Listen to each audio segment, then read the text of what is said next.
El cerebro humano apareció en la Tierra hace unos 5 millones de años. Le tomó unos cuantos millones más para madurar completamente, un mero parpadeo en la escala geológica de tiempo. Estructuralmente, anatómicamente, el cerebro humano no ha cambiado mucho en unos 200.000 años. Es el mismo cerebro empleado por el primer Homo sapiens en caminar por el planeta. Pero lo que ha evolucionado es la mente y su universo interior que tanto nos ha confundido y seducido. La mente junto con el cerebro forman el sistema más complejo conocido por el hombre. En los albores del siglo XXI, estamos cruzando lentamente los límites de esta última frontera. Para que podamos entender mejor quiénes somos. ¿Por qué creamos, imaginamos e inventamos? ¿Por qué nuestros miedos nos persiguen? Nuestros pensamientos nos liberan. Donde probamos nuestro libre albedrío, nuestro sentido del yo, y expresamos nuestra voz interna.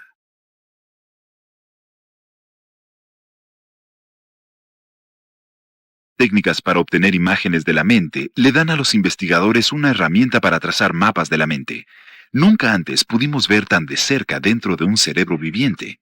El sujeto de esta imagen está tamborileando sus dedos. El área coloreada muestra dónde genera el cerebro las órdenes para el movimiento. Hola, soy David Suzuki.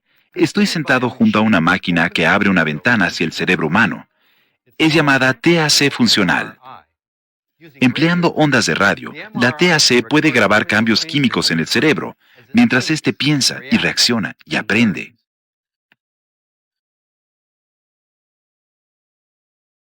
Los filósofos, teólogos y psicólogos han especulado siempre acerca de esta frontera no mapeada. Pero ahora, nuevos exploradores están viajando de hecho por el territorio sin mapas de la mente. Esta búsqueda de los neurocientíficos puede determinar cómo los biomecanismos del cerebro determinan quiénes somos, y podrían mostrarnos que en nuestra cabeza suceden muchas más cosas de las que sabemos. Es un viaje emocionante, pero asusta un poco. Conforme aprendemos más acerca de lo que hace a nuestro cerebro funcionar, podemos sentir que la mente ha sido reducida a nada más que una lista de ingredientes biológicos. El cerebro, el universo dentro de nosotros.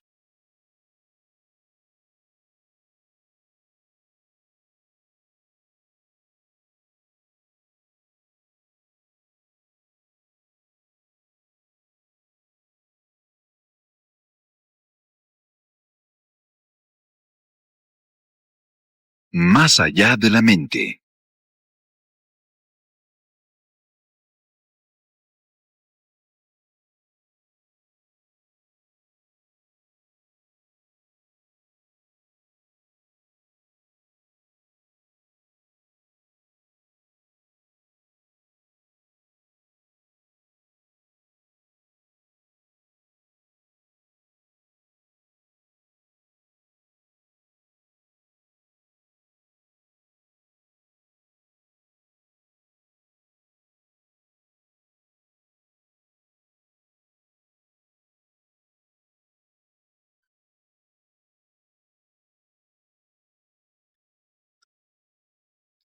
Uno de los aspectos más curiosos del cerebro es su habilidad de alterar la percepción, para cambiar la visión de la realidad de la mente.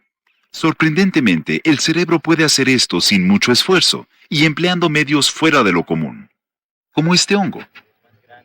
El hongo contiene una sustancia alucinógena llamada psilocibina. En México, hay chamanes que consumen estos hongos. La gente que los visita cree que los chamanes pueden sanar sus enfermedades físicas y mentales por medio de afectar la conciencia. Durante esta experiencia espiritual o mística, ambas mujeres están cambiando físicamente ciertos sistemas en sus cerebros conforme ingieren los hongos.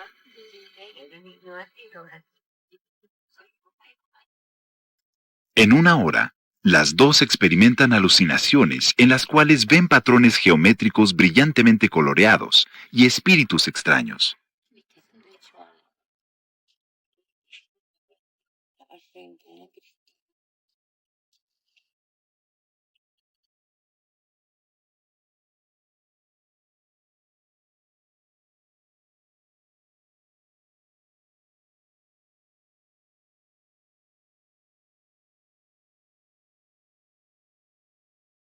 El poeta William Blake escribió en 1793 que si las puertas de la percepción fueran depuradas, el mundo aparecería ante el hombre como es, infinito.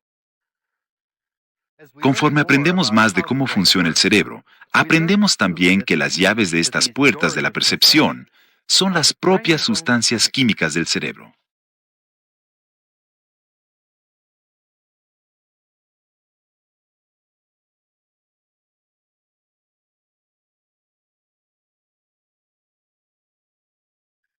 El cerebro es una fábrica química gigante, produciendo moléculas en diferentes lugares.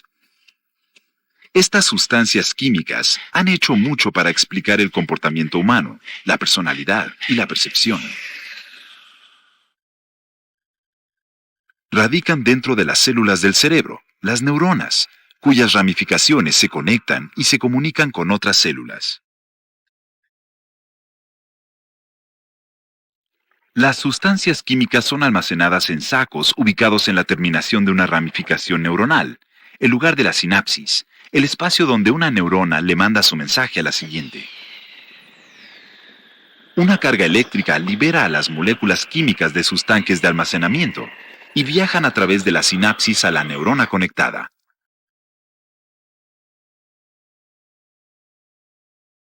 Las neuronas platican constantemente en su lenguaje único de electricidad y química. Hay 100.000 millones de ellas en el cerebro y forman miles y miles de líneas de comunicación con otras neuronas. La comunicación de neurona a neurona sirve de base a toda actividad cerebral. Es un mecanismo simple, que cuando es multiplicado billones de veces, se vuelve asombrosamente complejo.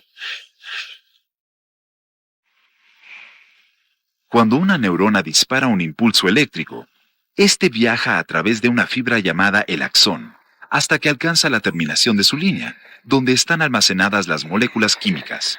El impulso eléctrico activa las transmisiones químicas.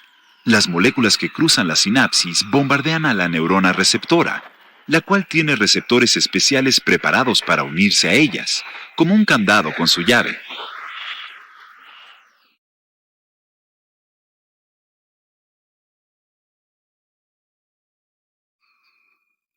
Las moléculas que viajan de una neurona a la siguiente son llamadas neurotransmisores.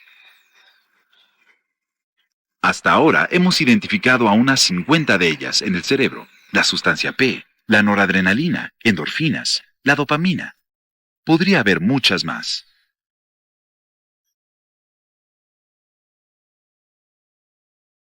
Lo que los investigadores están descubriendo es que los neurotransmisores modifican e incluso dan forma al comportamiento humano.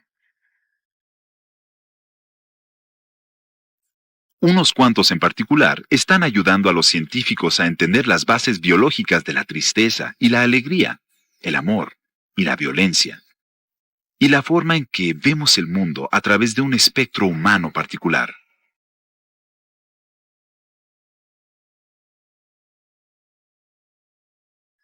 Uno de estos se llama serotonina.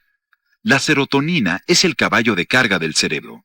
Tiene diferentes papeles en distintos lugares en todo el cerebro. Entre otras cosas, controla el estado de ánimo, el apetito, la memoria y el aprendizaje.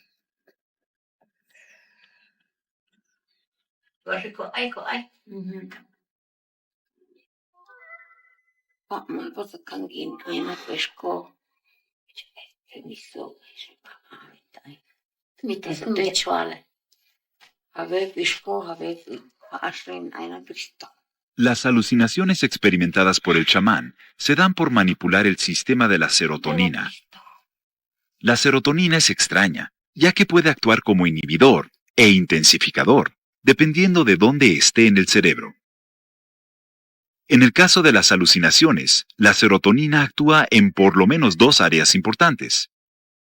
En esta imagen de barrido PET, estas dos áreas están resaltadas en rojo: los lóbulos frontales y el tálamo.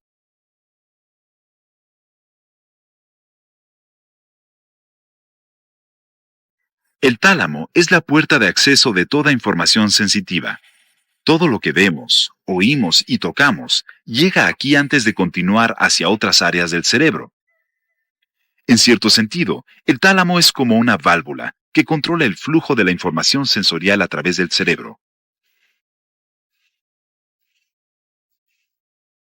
La información filtrada del tálamo viaja finalmente hacia áreas de la corteza para su procesamiento final. Mucha de esa información toma el camino hacia los lóbulos frontales. Los lóbulos frontales son las partes inteligentes del cerebro. Ellos usan la información entrante para tomar decisiones, para planear.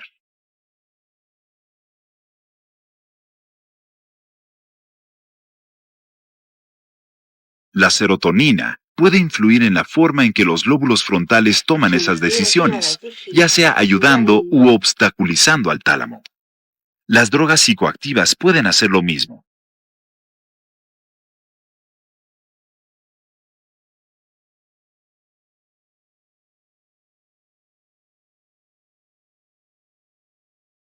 La psilocibina de este hongo es notablemente similar en estructura molecular a la serotonina.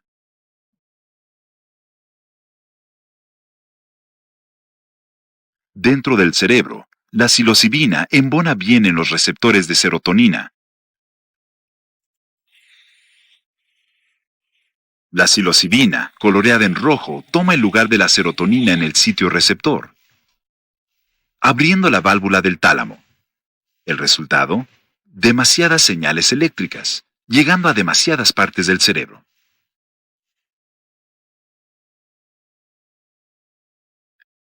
Se piensa que el sobreflujo de esta información, especialmente en los lóbulos frontales y el tálamo, distorsiona finalmente las percepciones sensoriales y crea alucinaciones.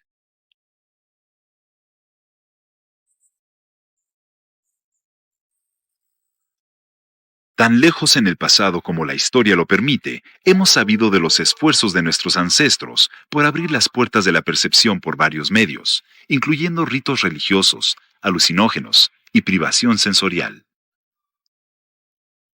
En el Japón, en un frío día de invierno, 4 habitantes de la ciudad hacen un viaje a la montaña, donde pasarán 7 días de privación sensorial y ayuno. La cuarteta incluye a la dueña de una boutique, un chofer de camión, un ama de casa y un hombre de negocios.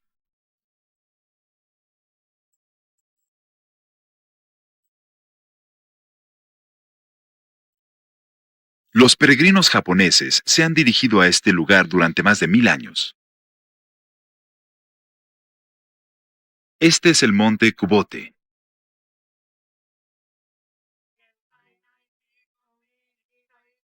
Sintiendo un vacío en sus vidas diarias, la gente viene aquí en busca de una experiencia trascendental, una que cambiaría su visión del mundo.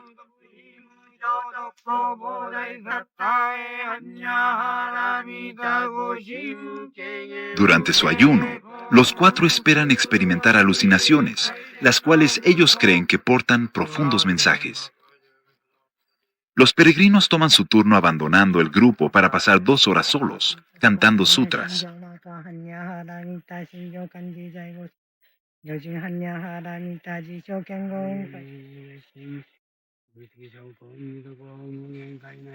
Ellos han elegido la temporada más fría del año, cuando la montaña está desierta y las noches son completamente negras.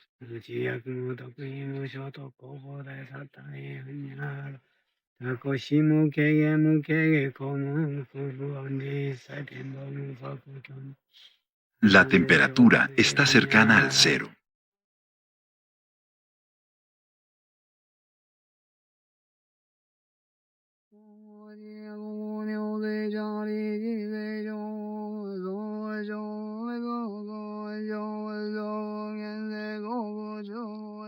En la tercera frígida noche, sin comida y tras largos periodos de confinamiento solitario, la situación cambia.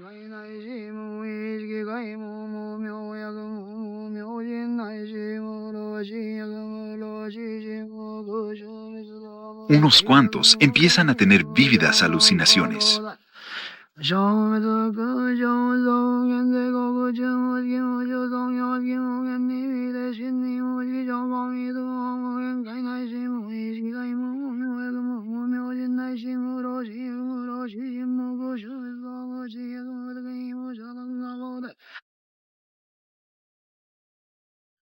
¿Qué está pasando dentro de sus cerebros? De nuevo, probablemente el sistema de la serotonina está siendo afectado, por lo menos temporalmente. Cuando los niveles de serotonina en el cerebro son cambiados de algún modo, el tálamo pierde algo de su habilidad para controlar el flujo de información que entra por los sentidos.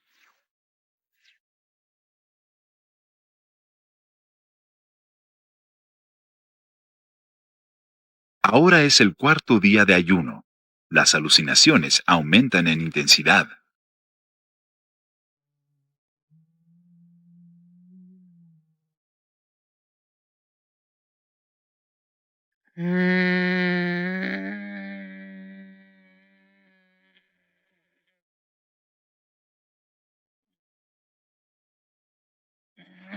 Más tarde, esta mujer reportó que sus manos se movieron solas, como si alguien más las controlara.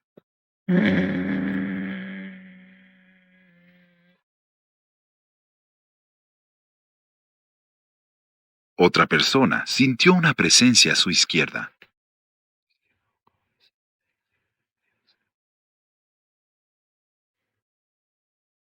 En este momento, Setsukichi parece estar susurrándole a alguien.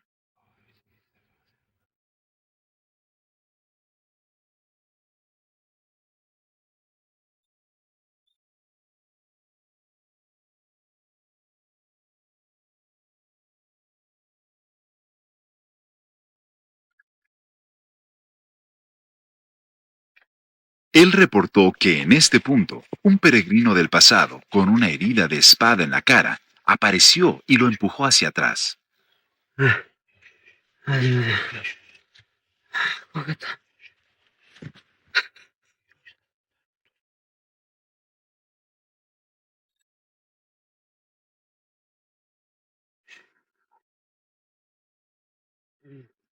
Muestras de sangre tomadas al grupo antes y durante la peregrinación pueden aportar una visión acerca de los cambios que ocurren dentro del cerebro.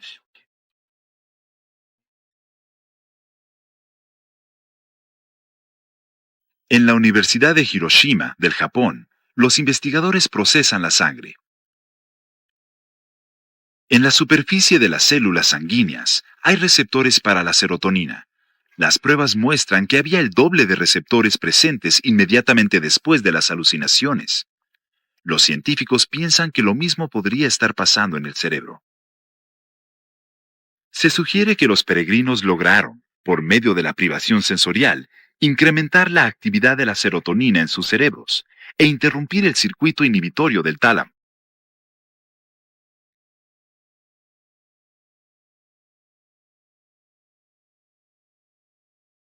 Alterar el sistema de la serotonina es, en cierto sentido, como soltar nuestros frenos biológicos.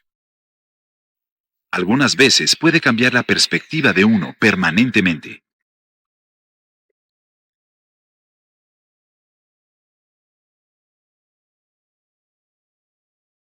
Los artistas, por su propia naturaleza, ven el mundo de formas alternativas. Alex Gray se familiarizó con el cuerpo humano mientras tomaba curso de anatomía en Harvard. Siendo joven, el artista se familiarizó también con el LSD. Al igual que la psilocibina, el LSD se asemeja en estructura a la serotonina y se acopla a los receptores de la serotonina en el cerebro. Para Alex, el afectar la mente de esta manera le permitió ampliar sus perspectivas ordinarias de maneras impredecibles. Y nunca puedes decir con exactitud qué es lo que va a venir, eh, especialmente si usas algo como los psicodélicos, ¿sabes? Hay un elemento no controlado en esto, el elemento sorpresa, de lo que el subconsciente es capaz de liberar.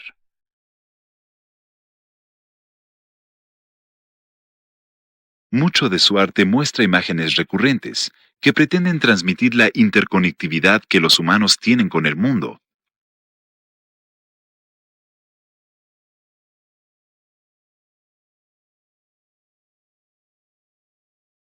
Alex manipuló su cerebro física y deliberadamente. Sus visiones llegan simplemente por medio de alterar uno de sus sistemas químicos. Pero los efectos son profundos y sombríos. Para algunos dan miedo y para otros son iluminadores. es que los psicodélicos podrían ser una gran herramienta ah, para el artista visionario. Al menos lo han sido para mí. Es como un telescopio vidrio de aumento hacia las dimensiones escondidas ah, de la conciencia, las dimensiones transpersonales de la conciencia, o como el subconsciente oculto, tipos de dimensiones feas, surrealistas, extrañas. Una persona puede volverse loca en cierto sentido durante algunas horas y volver.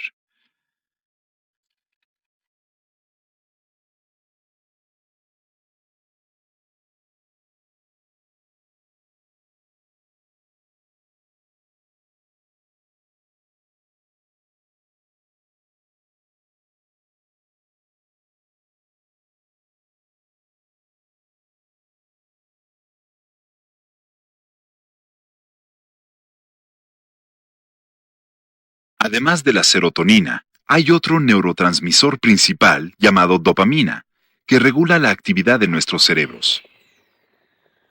Al igual que la serotonina, la dopamina actúa como inhibidor, disminuyendo la actividad, para que no nos abrumemos, para que permanezcamos enraizados firmemente al mundo que conocemos.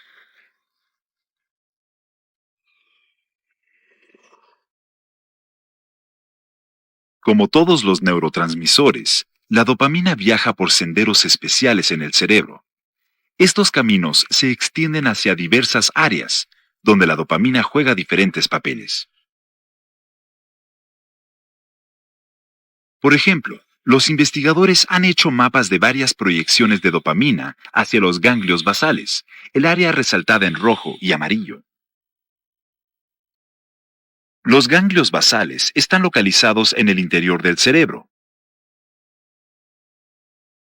y estudios de los ganglios basales muestran que están en el área crítica para realizar movimientos suaves y controlados.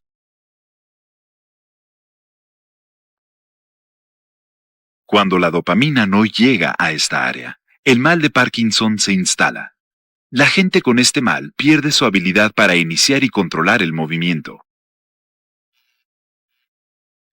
La dopamina fluye también hacia los lóbulos frontales, donde al igual que la serotonina, regula el flujo de información que viene de otros lugares dentro del cerebro. Algunos investigadores hipotetizan que si se contiene el flujo de dopamina, especialmente en los lóbulos frontales, se puede producir un pensamiento disruptivo o incoherente. Los senderos de la dopamina pueden ofrecer una visión hacia una de las enfermedades mentales más desconcertantes que pueda confrontar un científico, la esquizofrenia. Por eso ya no quiero vivir, porque el proceso mental, mi mente toma el mando y me asusta. La esquizofrenia ataca sin advertencia, con frecuencia hacia el final de la adolescencia.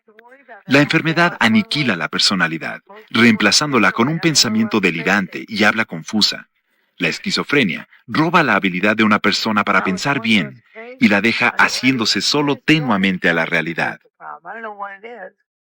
Para los médicos, las causas de la esquizofrenia siguen siendo un misterio, pero la mayoría considera que el sistema de la dopamina está involucrado de algún modo. Los de la tienda siempre hablan de mí por teléfono, siempre especialmente en verano cuando hay buen tiempo.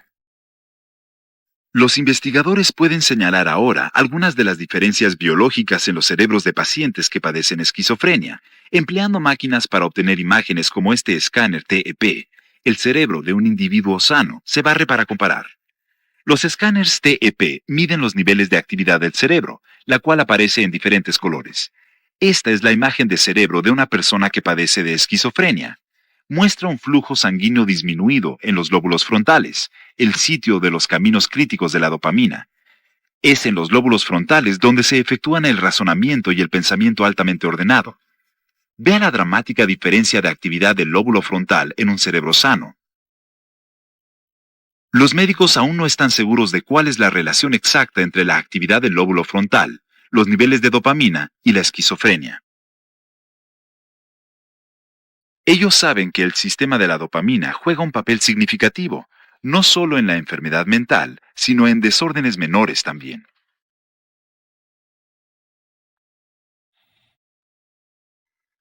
Demasiada dopamina en el sistema límbico y no suficiente en la corteza pueden producir una sospechosa personalidad superpuesta, con ataques de paranoia, o podría inhibir las interacciones sociales.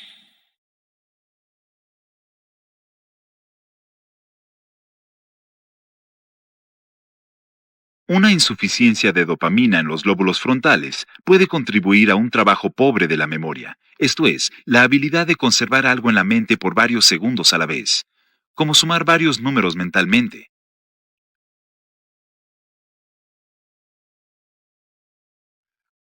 Se cree también que la dopamina produce sentimientos de felicidad. A veces se refieren a ella como la sustancia química del placer. Una teoría sugiere incluso que la dopamina ayuda a regular los sentimientos de dolor en el cuerpo.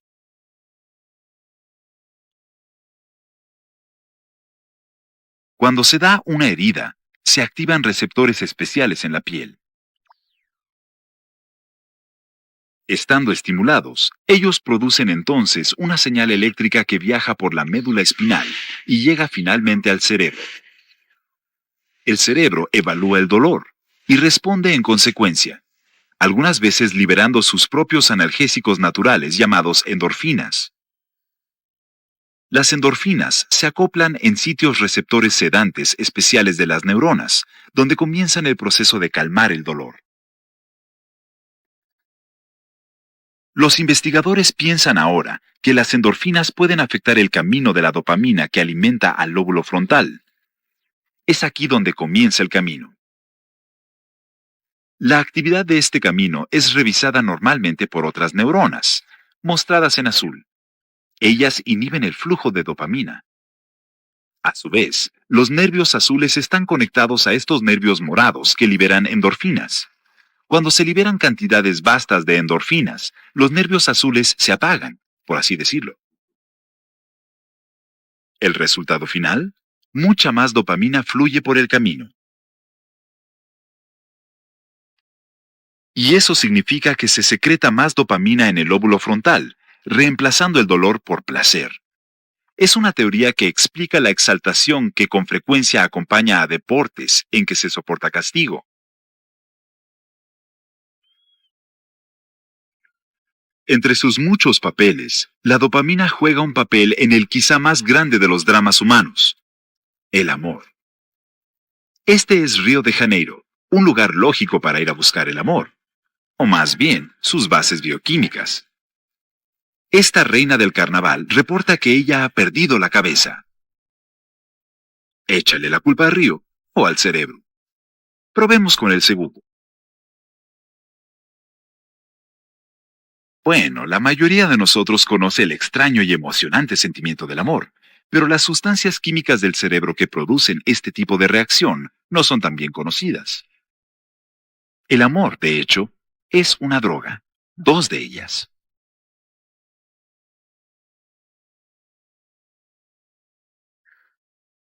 Una es la dopamina. Cuando nos enamoramos, una oleada de dopamina corre por el cerebro. Es la dopamina la que hace sentirnos bien en el mundo, que nos hace sonreír a extraños.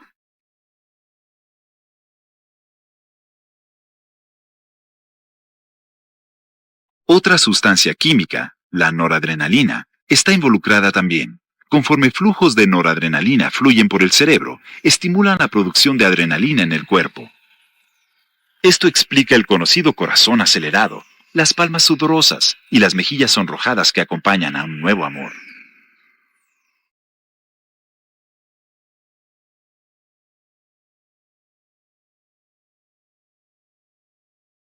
Añada otra sustancia química más a la mezcla, la feniletilamina, la cual es también un ingrediente natural del chocolate, y pronto estamos en un estado de alegría.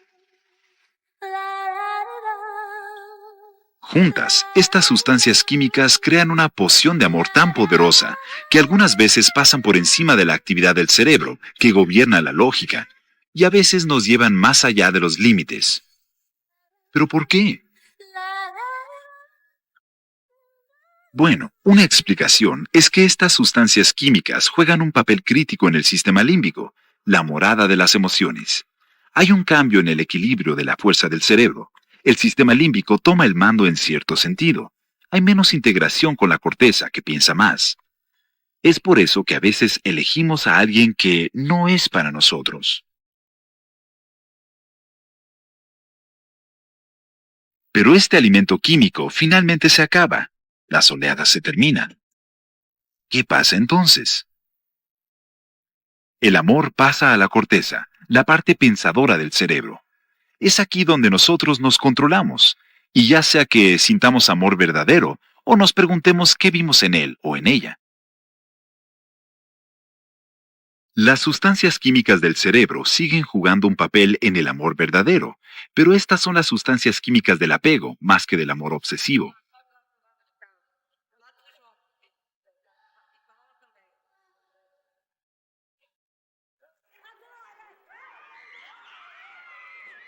Ellas producen matrimonios exitosos y están asociadas también con el amor que comparte la familia, que crea el parentesco.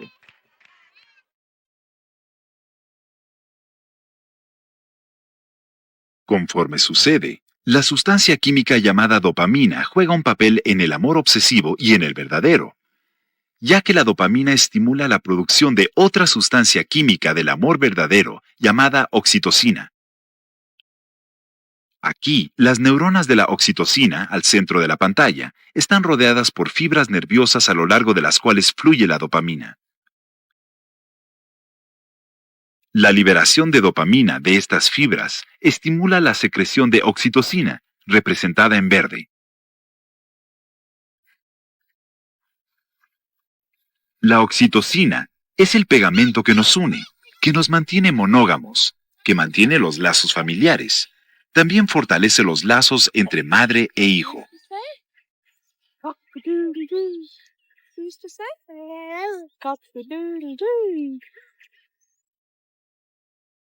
La oxitocina es llamada la sustancia del mimo, y por un motivo.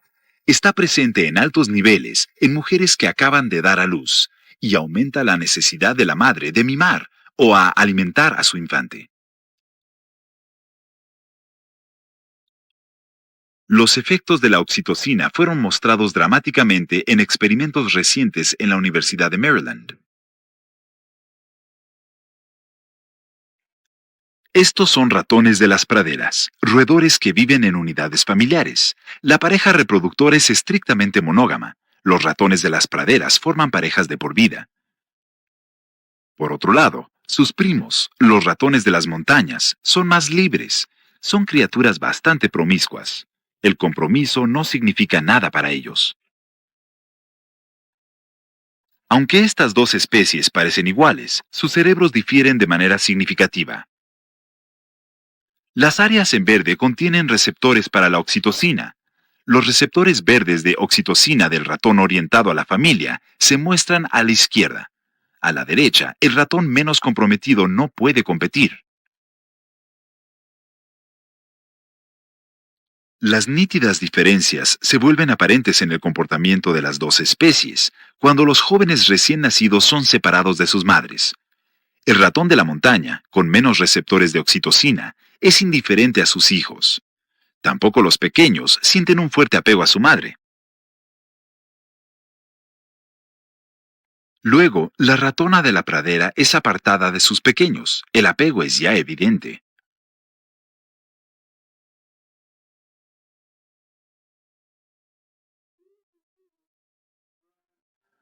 Cuando es puesta de vuelta en su jaula, la ratona de la pradera corre rápidamente hacia sus crías para cubrirlas y protegerlas.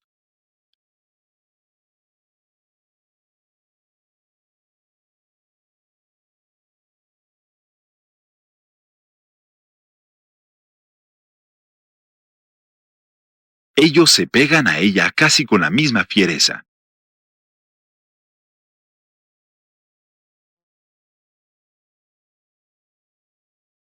Por supuesto, todo esto que decimos acerca de la oxitocina y la dopamina no suena muy romántico. Algunos podrían arguir que se deje al amor en paz, fuera de las manos de la ciencia.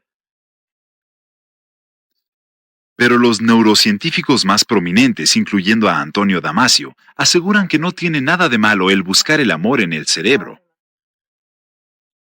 El doctor Damasio ha dedicado su carrera a hacer mapas de los aspectos de la mente, empleando las técnicas más recientes para obtener imágenes del cerebro en la Universidad de Iowa. Sabemos de ciertas sustancias como la oxitocina y cómo están relacionadas con el comportamiento que tienen que ver con el apego entre individuos. Cómo están relacionadas, de hecho, con muchas cosas que son componentes de fenómenos tales como el fenómeno del amor. ¿Hace eso que usted ame menos? ¿Hace que le tenga menos respeto al amor? Yo no veo la razón por la que debiera. Usted puede entender eso de la misma manera en que entiende cómo digiere un gran bistec. Eso no hace a un lado el hecho de que usted siga queriendo comer un bistec alguna vez en la vida. Estudios del Dr. Damasio lo han vuelto un teórico de principios de la percepción y más recientemente del razonamiento moral. Él cree que traducir experiencias humanas poderosas en actividad cerebral no demerita su autenticidad. Si yo conozco una cantidad de neurotransmisores y neuromoduladores que le van a hacer llorar o que le van a hacer sonreír dentro de cierto contexto en su vida, eso no significa que yo debería sentir menos respeto por su tristeza o su alegría. Es algo que sucede en paralelo.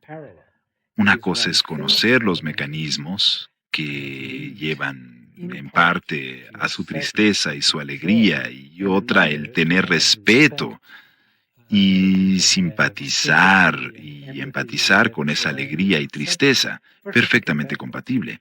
De hecho, una de las cosas que me gusta decirle a la gente con la que hablo del tema es que incluso después de saber todo lo que sabemos acerca de lo que genera las emociones humanas, es que sigue estando autorizado a tener una visión completamente romántica del valor de las emociones por los seres humanos.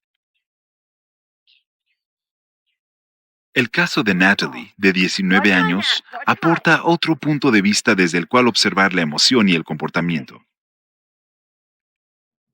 La imagen de TAC de Natalie muestra que le falta una parte del cerebro llamada la amígdala, que media la emoción. Normalmente llenaría el área oscurecida. Sin amígdala, Natalie padece niveles incontrolados de ansiedad y enojo. Esta película fue tomada en un hospital cuando Natalie tenía 10 años.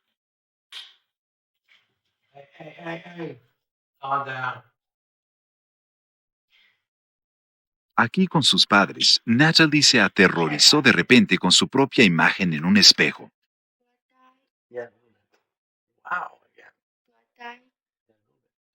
Incluso ahora, su enfermedad permanece sin cambio.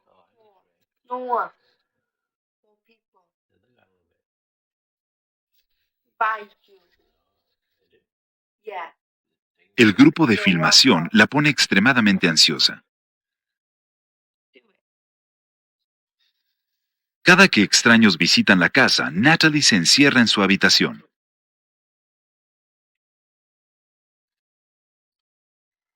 La ansiedad y el miedo son instintos primitivos que se generan en el hipotálamo.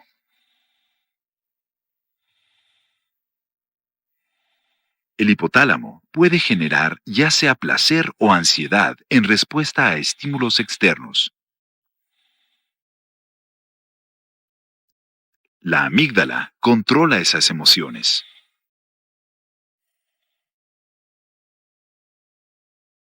Sin ella, pasarían sin revisión. Todos nosotros tenemos un miedo primitivo a los extraños. Todos nos cuidamos de los extraños. Es por eso que nuestra alarma está conectada a nivel del hipotálamo. Em, ella, ese tipo de respuestas en ella no son restringidas o no están restringidas a menos que emplees la estrategia de enseñarle hábitos para darle forma. Así que lo que obtienes de ella es la respuesta cruda que todos tenemos conectada, pero no controlada, no restringida, no modulada. Sin embargo, hay gente que tiene un efecto calmante en Natalie y con quien ella disfruta una relación cercana.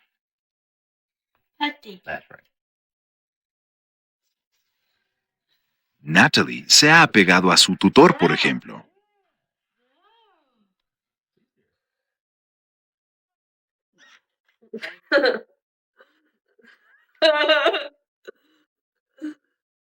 También es extremadamente apegada a su madre.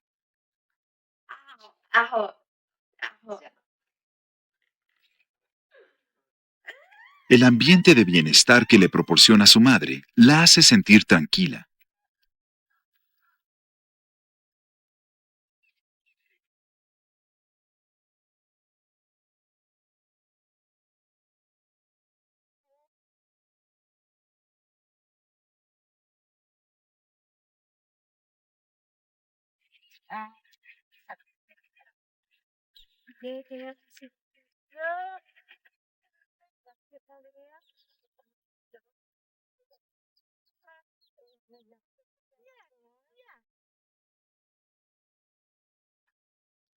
Si las sustancias químicas en el cerebro pueden alterar la conducta, ¿significa eso también que dictan el carácter y el temperamento de una persona?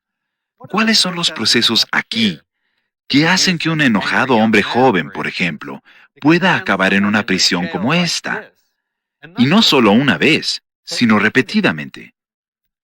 Algunos argumentan ahora que las raíces de la violencia y la agresión pueden deberse tanto a la forma de vida del individuo como a la química de su cerebro. La experiencia temprana puede cambiar la química cerebral de por vida. Lo que vivimos cuando somos muy jóvenes crea un templete permanente para el humor y la personalidad. Por ejemplo, demasiado estrés en los niños puede llevar a niveles permanentes de serotonina muy bajos y niveles altos de noradrenalina, una combinación asociada con la agresión. El resultado, un cóctel de moléculas esperando explotar. En la Escuela de Medicina de Pensilvania, se realiza un programa para tratar las raíces biológicas de la agresión. El psiquiatra Emil Coccaro encabeza el programa. El doctor Coccaro ha enfocado su carrera en investigar las causas del comportamiento violento. La gente piensa que el comportamiento se determina en mucho por cómo crece la gente, cómo lo tratan sus padres, cosas que le pasan en sus vidas, y ciertamente eso es parte importante del comportamiento. Tiene que ver con el desarrollo. Pero el hecho es que somos organismos biológicos y nuestro cerebro es un órgano biológico y funciona mediante el envío de mensajes químicos yendo y viniendo por varias neuronas.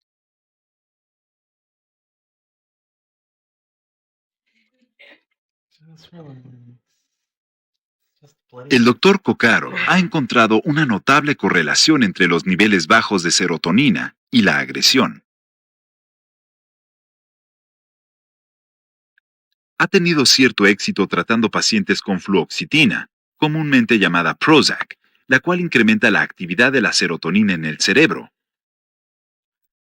La serotonina actúa normalmente como inhibidor sobre otras neuronas. Tiende a actuar como un mecanismo de freno para otros sistemas del cerebro. Si usted está en un ambiente y algo es estimulado por algo, alguien le dice algo grosero o alguien trata de hacerle algo, alguien lo está provocando en cierto modo.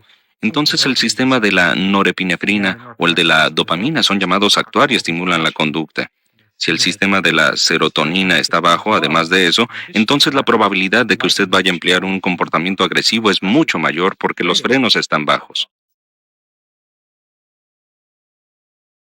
Los pacientes del doctor Coccaro cubren un amplio rango. Algunos son físicamente violentos, otros como Larry Mitchell no son capaces de controlar su ira verbal. La larga historia del señor Mitchell de ser irritable lo estaba metiendo en problemas, personal y profesionalmente. Él vino a la clínica buscando una manera de controlar su comportamiento. Yo creo que la gota que derramó el vaso fue en Filadelfia.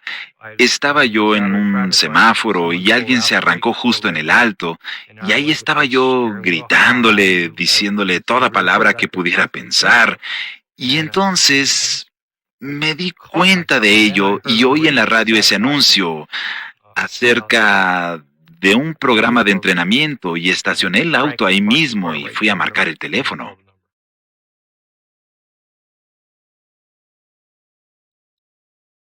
Por fuera, el señor Mitchell parecía tener gran éxito, un ingeniero ambiental con su próspero negocio propio. Pero por dentro, algo no estaba funcionando bien, y amenazaba con destruir las relaciones que él había cultivado cuidadosamente con los años. De hecho, perdí un cliente una vez. Hicieron algo mal y me salí de mis casillas y empecé a vociferar. Estaba irritado, y eso me quitó un proyecto. Así que sí hay algunas consecuencias. Lo principal es que perdí el amor de los niños y a mi familia. Eso es lo que causó un gran impacto en mí.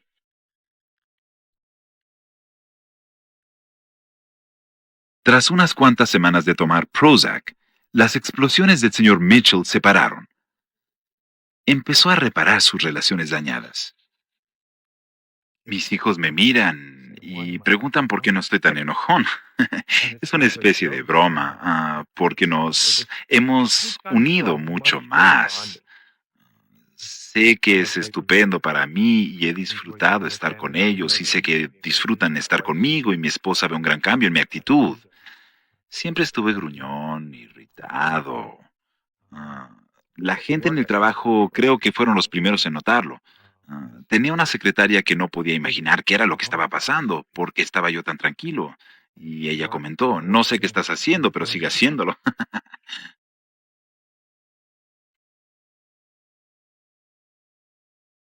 El Prozac, comercializado originalmente como antidepresivo, se emplea ahora para una variedad de desórdenes del estado anímico, incluyendo la agresión. El Prozac no cambia la personalidad, tanto como modifica la conducta. Lo que realmente hacemos es corregir un desbalance que ha estado presente mucho tiempo. A la gente agresiva le damos la fluoxetina y se vuelve menos agresiva. Su personalidad no ha sido cambiada realmente. Tratamos su tendencia a ser agresiva. Hemos suprimido su habilidad para responder agresivamente. Eso no significa que no puedan actuar.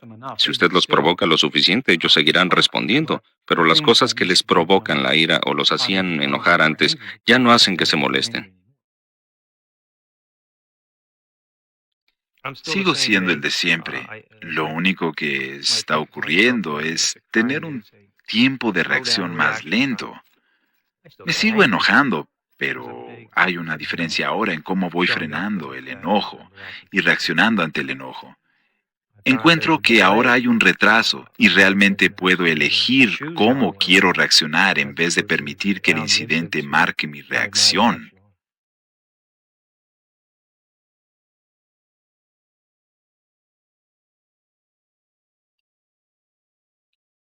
El Prozac no es la panacea para el siglo XXI y su empleo sigue siendo debatido acaloradamente. El doctor Coccaro enfatiza que las aplicaciones del fármaco son limitadas y dependen grandemente de cada paciente. Lo que siempre le digo a la gente es que la agresión es multideterminada. Hay varias cosas que toman parte y hay espacio más que suficiente para que los psicobiólogos y sociólogos y psicólogos traten este problema. Claro que sí hay condiciones sociales abrumadoras que son horribles y van a hacer difícil la vida a la gente. Eso va a dificultar que los medicamentos hagan mucho. Podría ayudar un poco, pero necesita atacar el problema desde varias direcciones.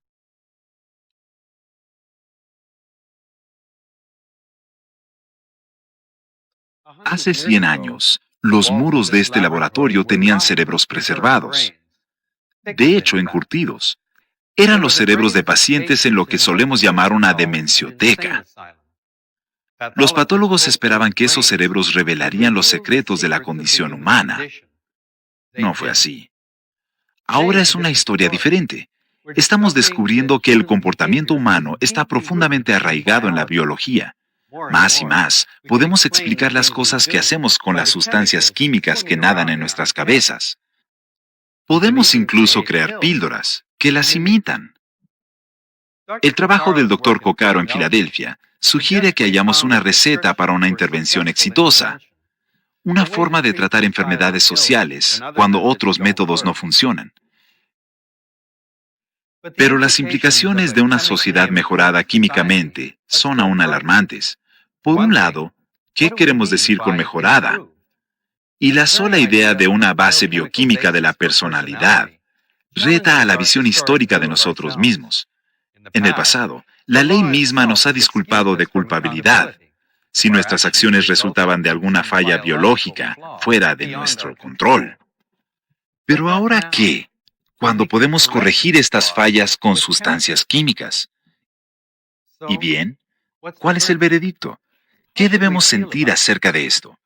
¿Qué dice esa evidencia científica acerca de quiénes somos realmente? A finales del milenio, conforme el viejo mundo de misterio y mito cede el paso a la era del razonamiento científico, el jurado está, definitivamente, aún afuera. Para Discovery Channel, soy David Suzuki.